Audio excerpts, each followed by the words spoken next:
वाले टॉपिक में भी कमज़ोर पड़े रहते हैं। ठीक, तो जो हम लोग स्टार्ट करने वाले हैं वो प्लांट डाइवर्सिटी वाला टॉपिक है। अब हम लोग देखने की कोशिश करेंगे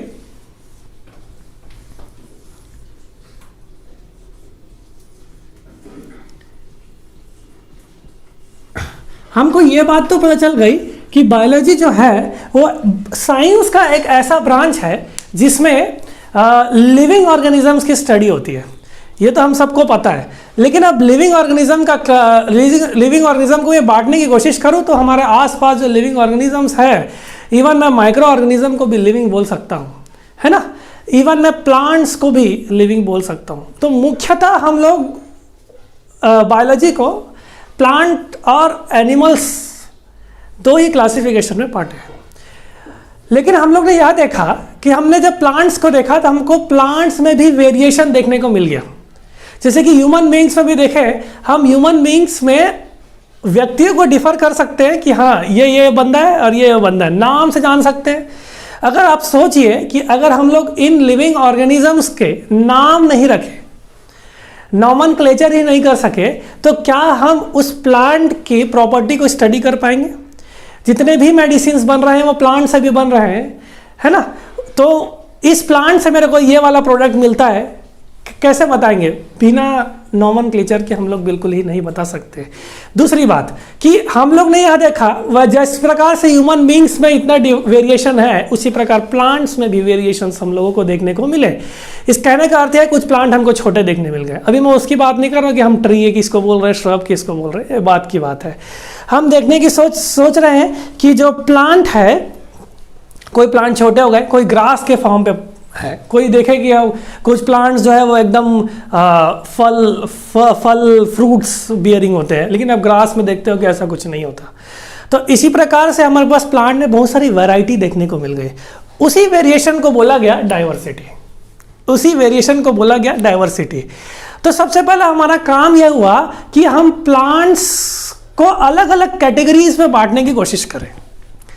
जैसे कि हम लिविंग ऑर्गेनिज्म, तो एनिमल्स भी बहुत है, आपको शेर देखने को मिलता है, भालू देखने को मिलता है, आपको ह्यूमन बींग्स भी देखने, सब तो लिविंग है ना, ऐसा तो नहीं है। लेकिन आपने ह्यूमन बींग्स की कैटेगरी अलग करके रख दी, आपने भालू की कैटेगरी को अलग करके रख दी। उसी प्रकार प्लांट में भी उन कैटेगरीज को डिफर कर करके रखने की कोशिश किया गया। तो ऐसा ब्रांच बायोलॉजी का जो इस नॉमेनक्लेचर पे डील करता हो, कि नामकरण पे डील करता हो, और वो उन भागों में बांट दे कि प्लांट का जो फलदार वाले प्लांट है वो अलग है, जो फल जिसमें फल नहीं आ रहा है लेकिन जिनके लीफ इंपॉर्टेंट है, उनको अलग अलग करने का, उन प्लांट्स को क्लासीफाई करने का काम एक ब्रांच बनाया गया बायोलॉजी का। उस ब्रांच को बोला जाता है टैक्सोनॉमी। क्या बोला जाता है? टैक्सोनॉमी। तो टैक्सोनॉमी जो है, अगर मैं इसको दो भाग में बांटने की कोशिश करूं तो मेरे पास दो शब्द देखने को मिलता है। एक होता है टैक्सेस, एक होता है टैक्सेस, और दूसरा शब्द आपको निकला हुआ है ये नोमोस से। देखो एकदम इजी है। टैक्सेस का मतलब होता है अरेंजमेंट। टैक्सेस का मतलब क्या होता है? अरेंजमेंट। ठीक, और नोमोस का मतलब होता है लॉ। तो एक चीज हम लोग जान गए कि हम किसका अरेंजमेंट कर रहे हैं। हम प्लांट के केस में प्लांट का अरेंजमेंट कर रहे हैं कि किस ग्रुप में ये वाले प्लांट्स आने चाहिए, कि इस ग्रुप में ये वाले प्लांट्स आने चाहिए। अच्छा, उनका नामकरण भी रखे, तो हमने कुछ नियम भी बना करके रखे हुए हैं। तो ऐसा ब्रांच बायोलॉजी का जो इन वर्गीकरण, क्लासिफिकेशन को हम लोग हिंदी में वर्गीकरण बोलते हैं, है ना, इस प्लांट के वर्गीकरण के जितने भी सिद्धांत हैं, है ना, और जितने भी प्रोसीजर्स हैं, उसका ब्रांच हम लोग किसको बोलेंगे? टैक्सोनॉमी। मतलब मैं इस प्लांट का वर्गीकरण कर रहा हूं तो उसके सिद्धांत क्या रहेंगे, किस बेसिस पे मैंने इनका वर्गीकरण किया या क्लासिफिकेशन किया, और मैंने क्या क्या प्रोसेस को फॉलो किया, ये पूरा जो ब्रांच आया वो टैक्सोनॉमी में आया। तो आप एक बढ़िया सा डेफिनेशन इसका लिख सकते हैं कि टैक्सोनॉमी जो है वो study of principles and procedures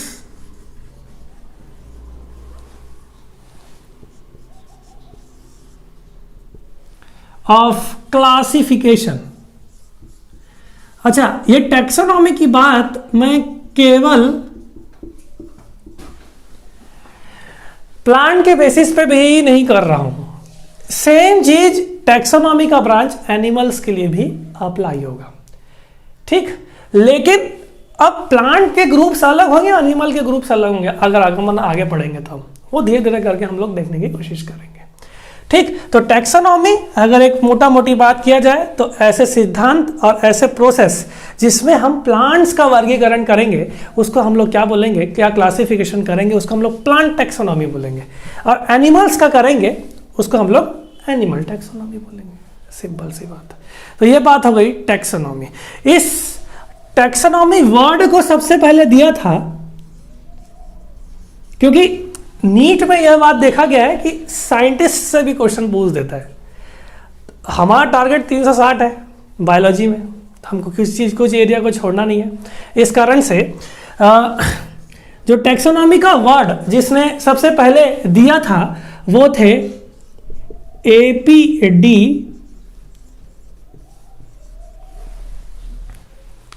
कैंडोले, ठीक।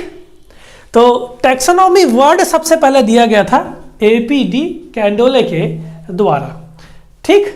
अब इस टैक्सोनॉमी का डिस्क्रिप्शन उन्होंने एक बुक पे किया था, उस बुक का नाम है थ्योरी ऑफ एलिमेंट्री बॉटनी। अभी हम प्लांट की बात कर रहे हैं ना, इस कारण से मैं सबसे पहले प्लांट के पर ही फोकस करूंगा, ठीक। तो इन्होंने जिस बुक में इस टैक्सोनॉमी का डिस्क्रिप्शन किया उस बुक का नाम था थ्योरी ऑफ एलिमेंट्री बॉटनी। कौन से बुक पे? Theory of elementary botany. देखो एलिमेंट्री मीन्स होता है कि वो सबसे बेसिक बॉटनी की बात कर रहे हैं, है ना। तो थ्योरी ऑफ एलिमेंट्री बॉटनी, अगर मैं देखो होते क्या थे जब साइंटिस्ट सब ग्रीक लैटिन वाले सब होते थे तो उन्होंने उस बुक का नाम कुछ और दिया था, हम लोग ने उससे मीनिंग निकाला और उस बुक का नाम थ्योरी ऑफ एलिमेंट्री बॉटनी मतलब मीनिंग रख दिया। अच्छा, एक चीज़ मैं आप लोगों को बता सकता हूँ कि जब इन्होंने जब बुक निकाली थी उनका उस बुक का एक्चुअल नाम क्या था, ठीक। तो उसका नाम था थ्योरीज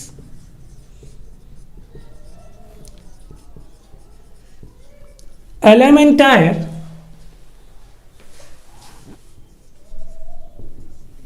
ऑफ नहीं डी ला। देखो ये क्वेश्चंस बहुत बार आ चुका है, अगर मैं प्रीवियस एक्सपीरियंस की बात करूं कि इनकी एक्चुअल बुक क्या थी, तो थ्योरीज एलिमेंटायर डी ला बॉटनिक्यू। इसका मीनिंग क्या हुआ? थ्योरीज ऑफ एलिमेंट्री बॉटनी, ठीक। तो आपसे पूछा जा सकता है, हम लोग वैसे हिस्ट्री इसका बात पे पढ़ेंगे बहुत अच्छे से, फिलहाल हम लोग प्रिंसिपल्स की बात करने वाले। तो APD कैंडोले ने कौन सी बुक लिखी थी, तो आप क्या बोलोगे? थ्योरीज एलिमेंटायर डी ला बॉटनी। अगर वो आपसे पूछने की कोशिश करेगा एक्चुअल मीनिंग एक आम भाषा में, तब आप थ्योरीज ऑफ एलिमेंट्री बॉटनी लिखने की कोशिश करेंगे। अब आप खुद सोच सकते हैं कि अगर आप किसी प्लांट या लिविंग ऑर्गेनिज्म का क्लासिफिकेशन या वर्गीकरण कर रहे हैं तो आपको किन किन चीज़ों की आवश्यकता पड़ेगी, और किन किन चीज़ों की आवश्यकता पड़ने के लिए मैं बोल सकता हूं कि हमारे इस टैक्सोनॉमी में हम लोगों को 4 चीज़ों की आवश्यकता बहुत अच्छे से पड़ेगी। तो हम लोग टैक्सोनॉमी में 4 पॉइंट्स को स्टडी करेंगे, जिसमें सबसे पहला पॉइंट जो है टैक्सोनॉमी का,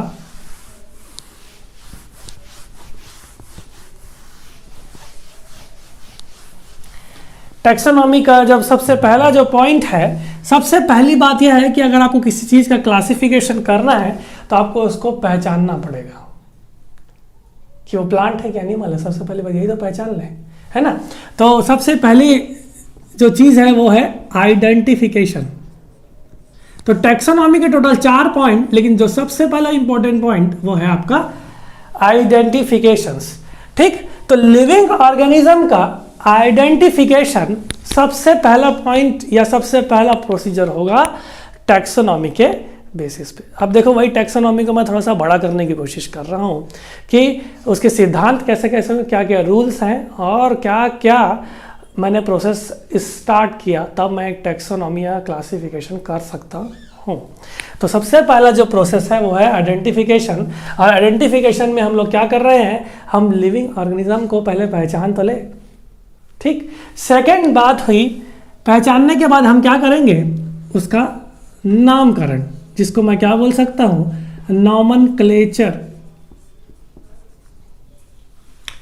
नॉमनक्लेचर का अगर एक शाब्दिक मीनिंग हिंदी में बताऊं तो वो नामकरण करना, सीधी सी बात है ना।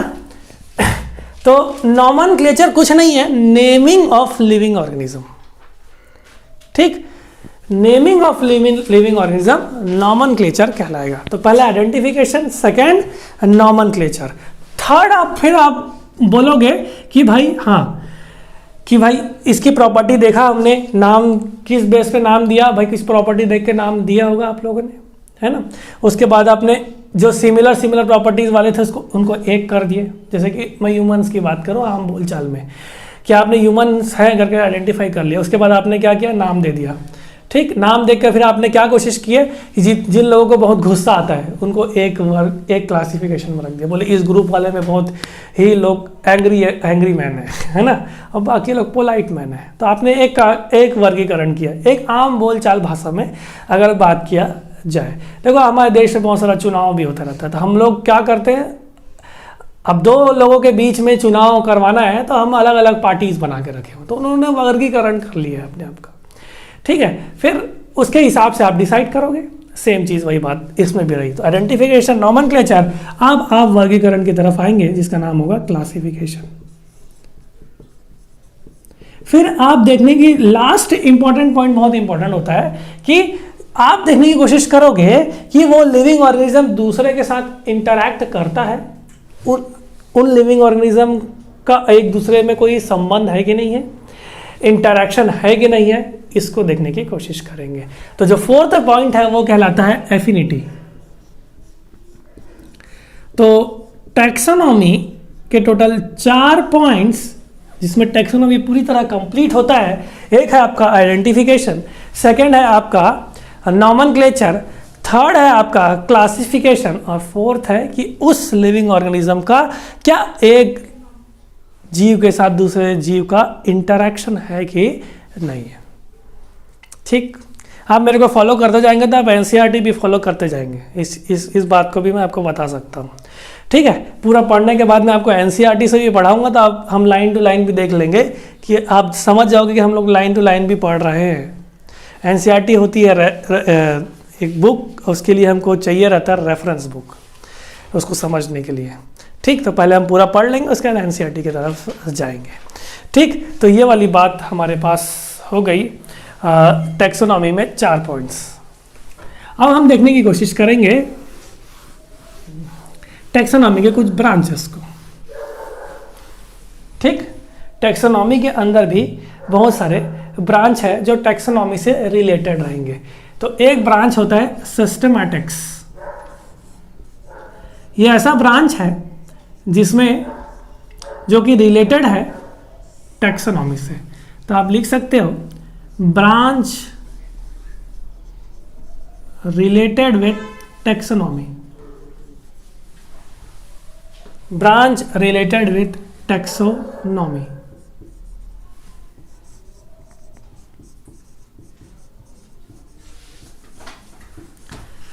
तो ब्रांच रिलेटेड विद टेक्सोनॉमी, हमारे पास एक नया शब्द आया जिसको अपन लोग बोले सिस्टमैटिक्स। इस वर्ड को सबसे पहले जिसने दिया था वो एक बहुत ही इंपॉर्टेंट साइंटिस्ट थे जिन्होंने पूरी बायोलॉजी में तूफान ला के रख दिया, समझे, है ना। और वो जो साइंटिस्ट थे उनका नाम था लाइनियस।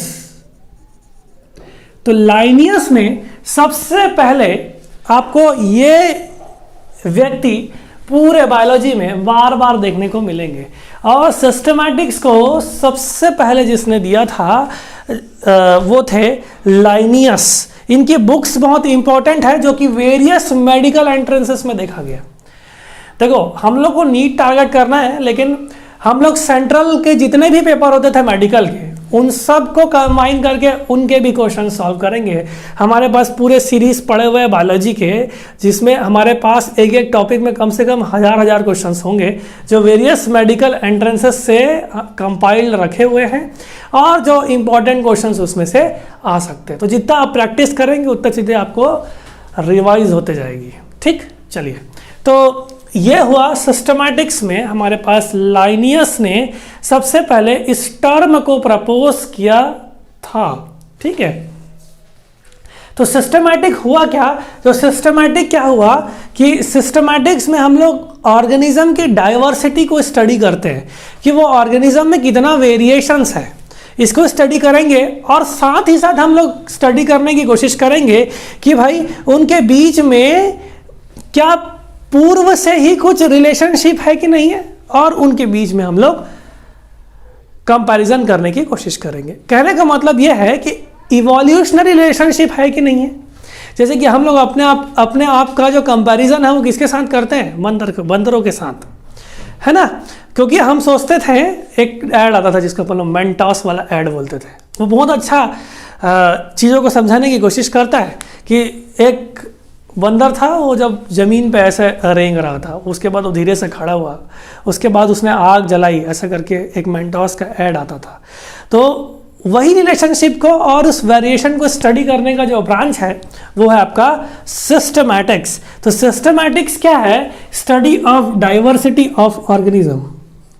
सिस्टमैटिक्स क्या है, study of diversity of organism, study of diversity of organism, ये भी बोल सकते हैं आप। दूसरी बात मैं बोल सकता हूं, इनका कंपैरिजन और इवोल्यूशनरी रिलेशनशिप हम लोग सिस्टमैटिक में देखते हैं।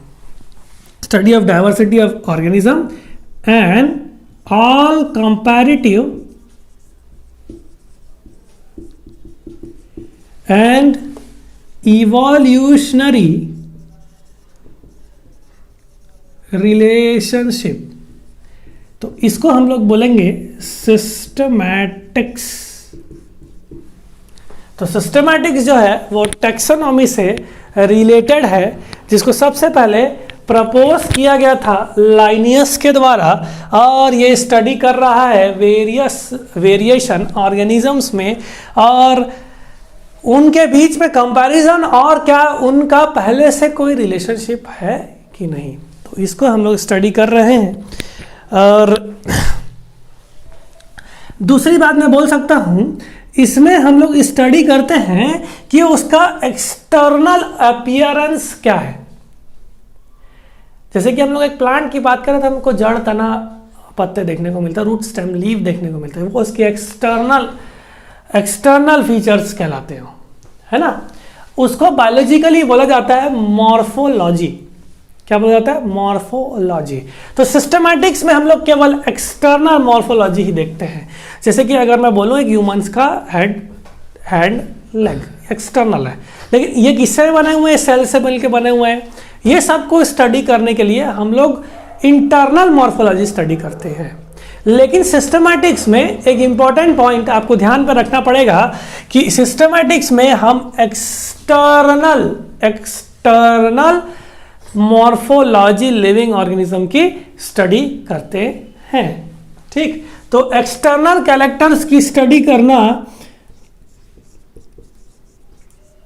किसमें होता है, अगर आपसे पूछे एक्सटर्नल कैरेक्टर्स की स्टडी की बात करूं तो आपको सिस्टमैटिक्स में देखने को मिलेगा। एग्जाम्पल पे आप लिख सकते हो मॉर्फोलॉजी ऑफ, मॉर्फोलॉजी मतलब कि उसका स्ट्रक्चर, जो ऐसा ब्रांच ऑफ बायोलॉजी जो स्ट्रक्चर पे डील करे लिविंग ऑर्गेनिज्म का, वो कहलाता है मॉर्फोलॉजी। अब वो एक्सटर्नल और इंटरनल दोनों हो सकते हैं, जो हमको बाहर से दिख रहे हैं और वो अंदर कैसे बने हुए हैं, इन सब की स्टडी हम मॉर्फोलॉजी के अंदर करते हैं। तो मॉर्फोलॉजी ऑफ रूट, जड़, तना और पत्ते, रूट, स्टेम एंड लीव्स, इसको हम लोग किस में करेंगे, सिस्टमैटिक्स में स्टडी करेंगे। लेकिन अगर मैं एडवांस्ड ब्रांच की तरफ जाऊं तो मेरे पास एक नया ब्रांच आया जिसको बोला जाता है नियो सिस्टमैटिक्स।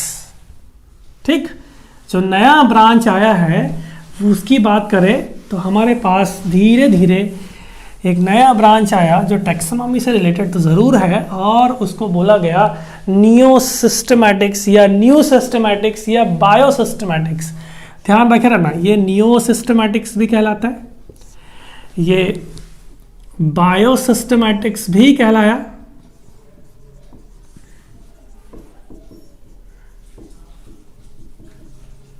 या फिर न्यू सिस्टमैटिक्स भी यह कहलाएगा। तो इसको सबसे पहले जिसने प्रपोज किया था उसका नाम, उन साइंटिस्ट का नाम है हक्सले ने। तो हक्सले ने सबसे पहले नियो सिस्टमैटिक्स को स्टडी, ये टर्म को प्रपोज किया। ठीक, अगर हम लोग देखें डिफरेंसेस देखते जाना आप लोग, वहां पे हम लोग एक्सटर्नल मॉर्फोलॉजी स्टडी कर रहे थे, नियो सिस्टमैटिक्स में हम लोग इंटरनल मॉर्फोलॉजी स्टडी करेंगे। नियो सिस्टमैटिक्स में हम लोग इंटरनल मॉर्फोलॉजी स्टडी करेंगे। क्योंकि अब देखो एडवांसमेंट किस तरफ से आई कि मैं तो जानता हूं कि भाई रूट कैसा दिख रहा है, लेकिन अंदर से उसमें क्या कैरेक्टरिस्टिक्स है। तो इस कारण से टैक्सोनॉमी में एक नया ब्रांच है जिसको न्यू सिस्टमैटिक्स। आप चीज़ों को जब जान पाएंगे तभी तो आप उसका वर्गीकरण और नॉमेनक्लेचर कर पाएंगे अच्छे से। इन्हीं ब्रांचेस से यह डील होना फाइनल हो गया कि भाई हाँ, टैक्सोनॉमी में सिस्टमैटिक्स और न्यू सिस्टमैटिक्स का इम्पोर्टेंट रोल है। ठीक, और इंटरनल मॉर्फोलॉजी भी तो आप स्टडी कर रहे हैं न्यू सिस्टमैटिक्स में, लेकिन एक्सटर्नल को भी नहीं छोड़ रहे हैं, है ना। तो इंटरनल और एक्सटर्नल मॉर्फोलॉजी दोनों की स्टडी की जा रही है, तो वो आपका नियो सिस्टमैटिक्स या न्यू सिस्टमैटिक्स कहला रहा है। ठीक, पूरा बेसिक बता रहा हूँ आप लोगों को, है ना। इसके बाद हम लोग हाई लेवल पर जाएंगे, एकदम से हाई लेवल पर नहीं जाना चाहिए, पहले बेसिक से स्ट्रॉन्ग करें, उसके बाद फिर आप जैसे कि अगर कॉन्सेप्चुअल क्वेश्चन आ गए, ठीक है। अब क्या हुआ है कि एम्स में भी सिलेक्शन उन लोगों का होता है जो जिसका कॉन्सेप्ट स्ट्रांग होगा, जिसका बेस स्ट्रांग होगा, समझ रहे हो। तो आप पूरे क्वेश्चंस को बनाएंगे तब मैं बोल सकता हूं कि आपका सिलेक्शन अच्छे कॉलेजेस में हो पाएगा। ठीक, तो इस कारण से अपने बेसिक सबसे पहले स्ट्रांग करें आप लोग। तो internal morphology plus external morphology हम लोग नियो सिस्टमैटिक्स या बायो सिस्टमैटिक्स में स्टडी करते हैं, और एक चीज देखने की कोशिश करते हैं कि इन लिविंग ऑर्गेनिज्म का आपस में और दूसरे लिविंग ऑर्गेनिज्म के साथ कैसा इंटरेक्शन है।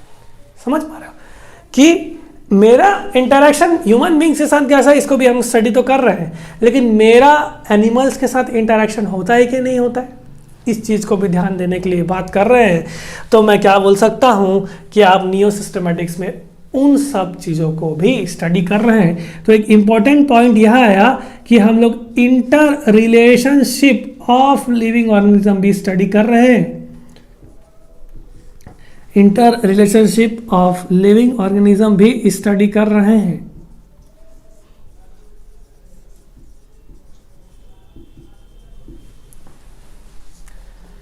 इसमें बायोसिस्टमैटिक्स या नियोसिस्टमैटिक्स में। ठीक, तो ये वाली बात हमारे पास रह गई।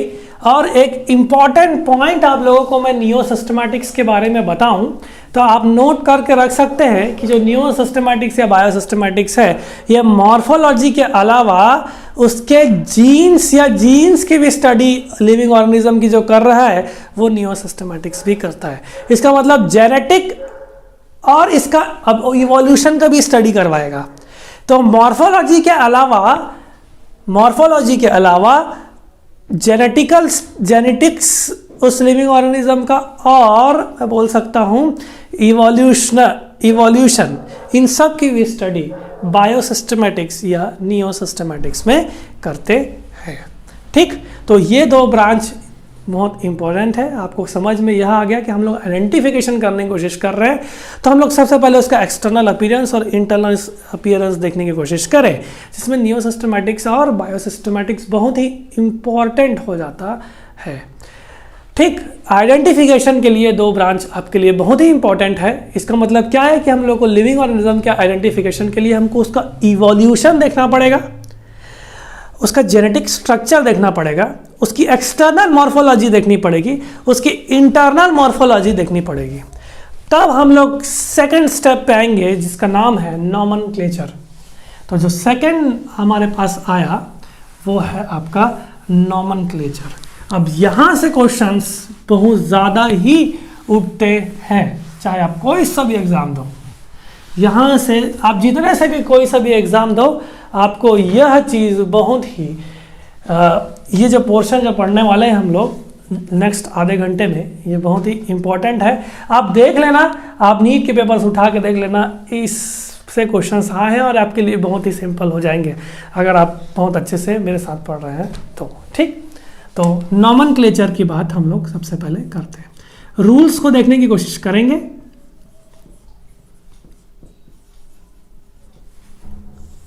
कि हम नामकरण कैसे करते हैं। बहरहाल हम सबसे पहले इनकी हिस्ट्री के बारे में या फिर कुछ इंपॉर्टेंट साइंटिस्ट के बारे में देखेंगे जो हम लोग, और कुछ सिस्टम्स के बारे में देखेंगे जो ऑर्गेनिजम्स के नामकरण या नॉमेनक्लेचर में इंपॉर्टेंट हुआ। सबसे पहली बात, एक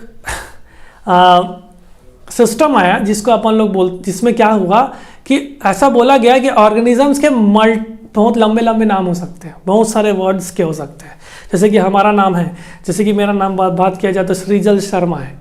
इसका मतलब यह नहीं कि मेरे बहुत सारे वर्ड्स है, केवल 2 वर्ड से मिलकर बना हुआ है, एक सृजल एक शर्मा है ना। वैसे ही मैं बोल सकता हूँ कि पहले एक सिस्टम आया जिसमें बहुत सारे वर्ड्स होने चाहिए, ऐसा बोला गया, बहुत सारे वर्ड्स होने चाहिए ऐसा बोला गया नॉमेनक्लेचर के लिए। उन सिस्टम को बोला गया पॉलिनोमियल सिस्टम। उस सिस्टम को बोला गया पॉलिनोमियल सिस्टम।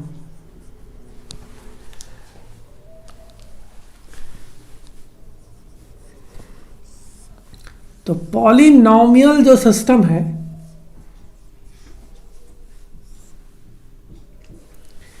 उसमें क्या बोला गया कि जो ऑर्गेनिज्म का नेमिंग है या कोई भी प्लांट है उसका नॉमेनक्लेचर बहुत सारे वर्ड्स से बना हुआ रहता है। तो इसका आप लिख सकते हैं according to this system plants consist of many words. Plants naming consist of many words.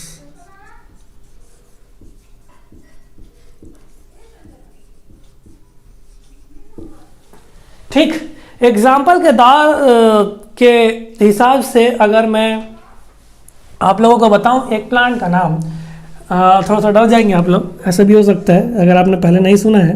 कैरियोफाइलम एक प्लांट है, इसका तो फिलहाल कैरियोफाइलम नाम रख दिया गया, लेकिन इस पॉलिनोमियल सिस्टम के हिसाब से इसका नाम होना चाहिए कैरियोफाइलम सेक्सिटाइलिस फॉलियस ग्रैमिनिस अम्बलेट कॉरियम। अच्छा लगा? ये वही वाली बात हो गई, ढोल पिक्चर में एक बार पूछता है तुम्हारा नाम क्या है, तो बोलता है बहुत लंबा लंबा धीरे बोलता है कि वेंकटेश। उसके बाद क्या बोलता है? वेंकटेश रामाकृष्ण। उसके बाद बोलता है वेंकटेश रामाकृष्णन अटापटू। ये वही सिस्टम है, ये पॉलिनोमियल सिस्टम है।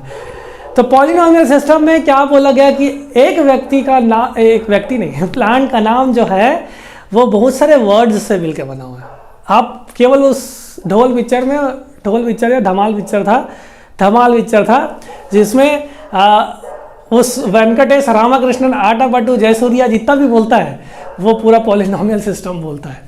आपको केवल याद रखना है, आप किसी तरह से भी याद रखें लेकिन आपको याद रखना है। तो पॉलिनोमियल सिस्टम में कैरियोफाइलम की बात करें तो कैरियोफाइलम का नाम इसके हिसाब से कैरियोफाइलम सेक्सिटाइलिस, ठीक, कैरियोफाइलम सेक्सिटाइलिस फॉलियस ग्रामिनिस एम्बेटालिस कॉरियम्स, इस इतना बड़ा नाम होना चाहिए। लिख दो क्या, कैरियोफाइलम सेक्सिटाइलिस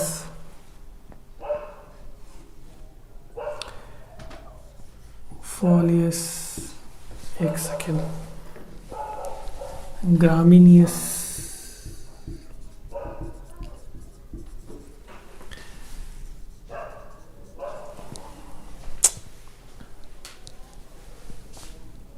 एम्बेलिटिस और कॉरियम्स।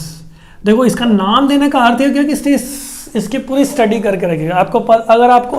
अगर आप ड्रॉपर्स बैच में हैं, अगर आप 12th कर चुके हैं तो आपको पता होगा कॉरियम जो है एक इन्फ्लोरेसेंस है, कैसा प्रकार का है ये भी पता चल पा रहा होगा आपको। तो अब देखो ये किस ग्रुप को, ग्रामीनी फैमिली को बिलोंग कर रहा होगा, इसका आंसर ग्रामीनीस। तो एक पूरी कोशिश यह किया गया कि भाई पूरा कैरेक्टरिस्टिक्स को एक ही नाम पे बता दिया। तो पॉलिनोमियल सिस्टम जो है वो मेनी वर्ड्स को डिनोट कर रहा है। इसके बाद एक इंपॉर्टेंट सिस्टम आया, इसको सॉर्ट आउट करते हुए एक इंपॉर्टेंट सिस्टम आया जिसको बोला गया बाइनोमियल सिस्टम। जैसे कि मेरा नाम श्रीजल शर्मा है, छोटा सा ये 2 ही वर्ड है, तो वैसे ही बोला गया है बाइनोमियल सिस्टम में। तो बाइनोमियल सिस्टम में बाई मतलब 2, नोमियल मतलब नोमेनक्लेचर, ठीक। तो इसको सबसे पहले जिस व्यक्ति ने दिया उसका नाम था गैस्पर्ड बाउनिया। क्या नाम था? गैस्पर्ड बाउनी, लिख लो, गैस्पर्ड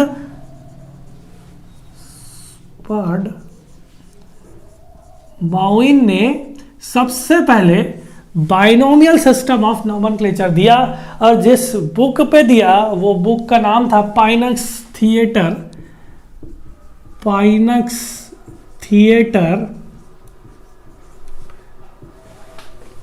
बॉटनिका।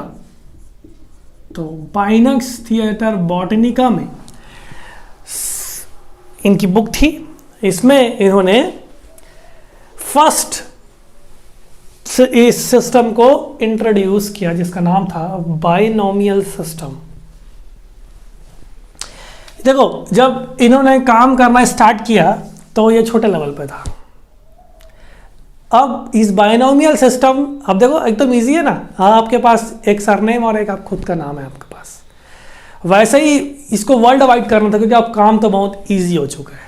तो इसको वर्ल्ड वाइड करने के लिए सबसे पहले जो व्यक्ति थे, इनके बाद ये छोटे लेवल पे काम किए, इनके बाद जो व्यक्ति थे उनका नाम था लाइनियस। बोलो ना, इनके बाद इनका नाम बहुत आएगा आपके। तो लाइनियस ने इस सिस्टम को लार्ज स्केल में या फिर वर्ल्ड वाइड करने के लिए सबसे पहले यही एक व्यक्ति थे जिन्होंने बाइनोमियल सिस्टम को लार्ज स्केल पे प्रचलित किया, ठीक है, फेमस किया, ठीक। और इन्होंने क्या किया, इन सिस्टम में सभी प्लांट्स के scientific name of all plants and animals इन्होंने बता दिए, ठीक है। तो लाइनियस ने साइंटिफिक नेम्स, अब बायोलॉजिकली नेम बता दिया सभी प्लांट्स और एनिमल्स के, ठीक। इस कारण से अगर आपसे कोई क्वेश्चन पूछे कि फाउंडर ऑफ बाइनोमियल सिस्टम कौन है, तो आप क्या बोलोगे? लाइनियस। तो लाइनियस क्या है? Founder of binomial system. तो फाइंडर ऑफ बाइनोमियल सिस्टम कौन है बोलेंगे तो आप क्या बोलोगे? लाइनियस। ठीक, चलो, है ना। तो अब इन्होंने साइंटिफिक नेम प्लांट्स और एनिमल्स के देना स्टार्ट किया। तो अभी हम लोग प्लांट पढ़ रहे हैं, तो प्लांट के बारे में पहले फोकस करते हैं। तो प्लांट्स का नाम इन्होंने एक बुक पे दिया जिसका नाम था स्पीशीज प्लांटेरम। स्पीशीज प्लांटेरम एक इंपॉर्टेंट बुक, आपको एग्जाम में पूछा जा सकता है कि स्पीशीज प्लांटेरम ने किनकी बुक है, और आपके पास पूरे ऑप्शंस गैस्पर्ड बाउनिन रहेगा, लाइनियस रहेगा और साइंटिस्टों के नाम रहेगा, एपीडी कैंडोला का भी नाम रहेगा। और ये पूछा जा चुका क्वेश्चन है मेडिकल एंट्रेंसेस में। अभी फिलहाल कंबाइंड हो गया है, पहले स्टेट वाइज मेडिकल एंट्रेंसेस होते थे, उसमें ये पूछा गया क्वेश्चन है, इस कारण से आप लोग इसको स्टार मार्क करके रख लें। तो इन्होंने साइंटिफिक नेम प्लांट्स का अपनी बुक में दिया जिसका नाम था स्पीशीज प्लांटेरम। तो स्पीशीज प्लांटेरम जो है उन्होंने सभी प्लांट्स के साइंटिफिक नेम्स को इंक्लूड करना स्टार्ट किया, और यह बुक पब्लिश हुआ था 1 मई 1753। बोले सर ये ऐसा क्यों पढ़ा रहे हो? देखो 1 मई 1753 अगर आपको याद रह गया तो आपको बहुत सारे कॉन्सेप्ट याद रह जाएंगे। कैसे, अभी देखते जाइए। ठीक, तो 1 मई 1753 में यह बुक पब्लिश हुई। स्पीशीज प्लांटेरम कब पब्लिश हुआ? 1 मई 1753। पूरा एनसीईआरटी चल रहा है साथ साथ। और आपको मैं बता देता हूं कि नीट का जो भी क्वेश्चन है वो एनसीईआरटी के बाहर नहीं आता, 110% है ना। तो 1 मई 1753 में स्पीशीज प्लांटेरम पब्लिश हुआ, और एक चीज कंक्लूजन हम लोगों के पास आया कि 1 मई 1753 से पहले जितने भी नाम दिए गए थे वो एक्सेप्ट नहीं होंगे। मान के चलिए कि 1752 में एक प्लांट का नाम दिया गया, वो आज हम एक्सेप्ट नहीं करेंगे। 1 मई 1753 के बाद से जितने भी प्लांट्स के नेम दिए गए वो आज करंट डेट में एक्सेप्टेड है। एक इंपॉर्टेंट पॉइंट आप लोग लिख सकते हैं कि any name proposed for the plants, लिख सकते हैं any name proposed for the plants before 1753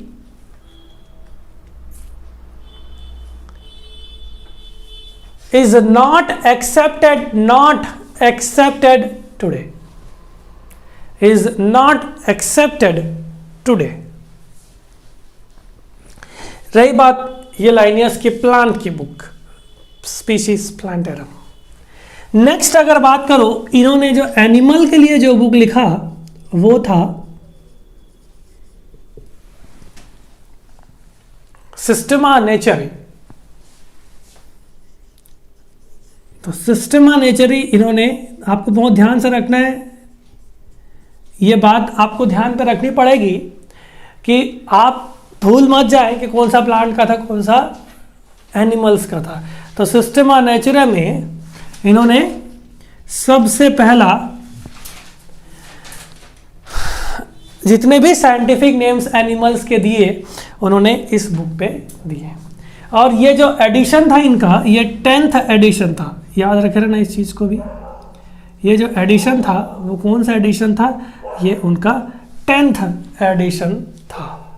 तो हमारे पास लाइनियस की स्पीशीज प्लांटेरम जिसमें प्लांट्स के साइंटिफिक नेम्स दिए हुए हैं और एनिमल्स के नेम दिए हैं, और सिस्टमा नेचरी में, और ये 10th एडिशन जो है ये 1758 में पब्लिश हुआ था।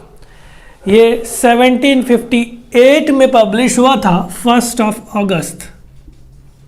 तो 1 अगस्त 1758 में जो पब्लिश हुआ वो बुक था आपका सिस्टम ऑफ नेचर। सेम चीज़ वही होगा कि 1758 से पहले वाले जितने भी नामकरण दिए गए वो पॉलिनोमियल सिस्टम पहले है ना, तो उसके बाद बाइनोमियल आया, जिस सीक्वेंस में आप लोगों को पढ़ा रहा हूँ। तो ये बुक से पहले दिए गए नाम जितने भी नेम हैं वो नहीं एक्सेप्ट किए गए आज के डेट पे, इसके बाद वाले पूरे एक्सेप्ट किए गए। ठीक, तो बाइनोमियल सिस्टम एनिमल्स के लिए कब स्टार्ट हुआ? 1 अगस्त 1758। प्लांट्स के लिए आप देख सकते हो 1753। ठीक, अब एक प्रिंसिपल आता है जिसको अपन लोग बोलते हैं प्रिंसिपल ऑफ प्रायोरिटी। इतना आप लोगों को समझ में आ गया होगा, आप लोग लिख भी लिए होंगे ऐसा लगता है। तो इसके बाद एक प्रिंसिपल आया जिसको बोला गया प्रिंसिपल ऑफ प्रायोरिटी।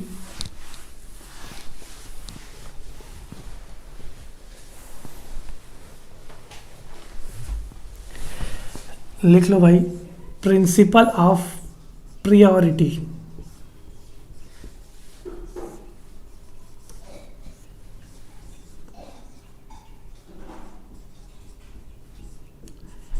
तो प्रिंसिपल ऑफ प्रायोरिटी क्या कहता है?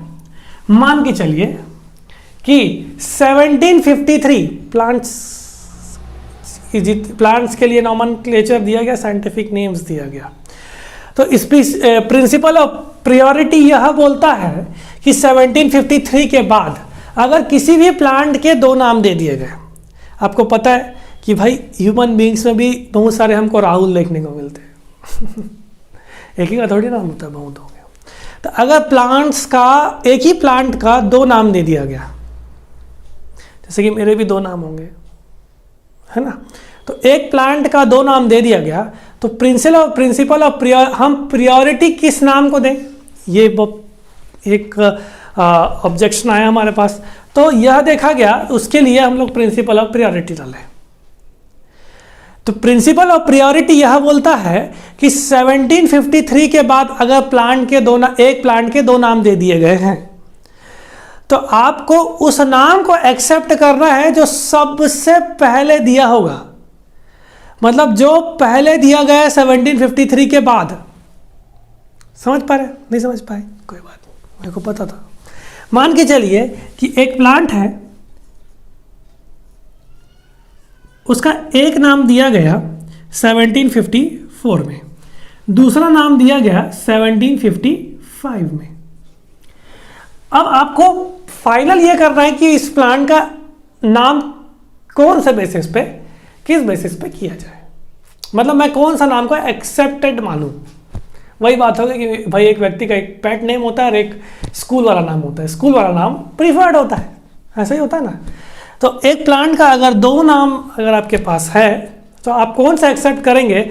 जो नाम सबसे पहले दिया गया होगा 1753 के बाद। 1753 के बाद याद रखे रहना, 1753 के बाद होना चाहिए, इससे पहले वाला तो हम लोग एक्सेप्ट नहीं करेंगे। तो जो नाम हम लोग 1754 पे दे चुके हैं वो उस प्लांट का नाम होगा, एक्सेप्टेड नेम रहेगा उस प्लांट का। तो हम लोगों ने अर्लियर नाम को प्रायोरिटी दी, तो इसी प्रिंसिपल को बोला जाता है प्रिंसिपल ऑफ प्रायोरिटी। ठीक, इसी नेम को बोला जाता है प्रिंसिपल ऑफ प्रायोरिटी। ठीक, तो आप लोग लिख सकते हैं, if 2 names of plant are given, if 2 names of plant are given। ठीक, अगर एक प्लांट के 2 नाम दे दिए गए हैं या proposed for any plant after 1753, तो वैलिड नेम इज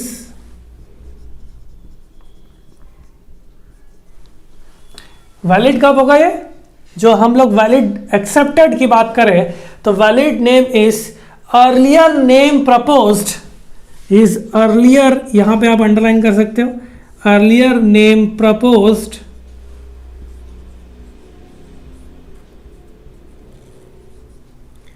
आफ्टर, याद रख रहे हैं ना, आफ्टर 1 मई 1753। तो ये बात हम लोगों की प्रिंसिपल ऑफ प्रियोरिटी की बात हो गई। ठीक, तो आप लोगों ने देखा कि नॉमेनक्लेचर में भी कितने सारे काम हुए। तो बाइनोमियल सिस्टम के बेसिस पे हम लोग काम कर पा रहे हैं। अब हम लोग को स्पीसीज के जितने भी लिविंग ऑर्गेनिज्म है उनके नाम डिसाइड करने हैं, उसके लिए लॉ बनाया गया और उस रूल्स बनाया गया। और जो प्लांट्स के लिए जो रूल्स बनाने वाली बॉडी थी उनका नाम था, वो बॉडी को बोले हम लोग ICBN। उस बॉडी को हम लोग क्या बोले, ICBN। तो ICBN जो है, ICBN ध्यान रखे रहे ना, ये भी जस्ट एक एंट्रेंस एग्जाम में पूछा गया क्वेश्चन है कि ICBN क्या है। तो जो करेक्ट नॉमेनक्लेचर के लिए रेस्पॉन्सिबल बॉडी प्लांट्स का है ना, वो है आपका ICBN, international code of botanical nomenclature. International full form code of botanical nomenclature. International code of botanical nomenclature एक ऐसी बॉडी आई जो रूल्स बनाया गया साइंटिफिक नेम्स को देने के लिए। तो ये collection of rules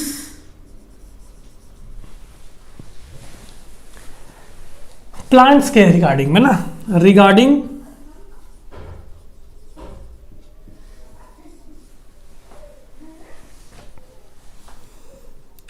nomenclature of plants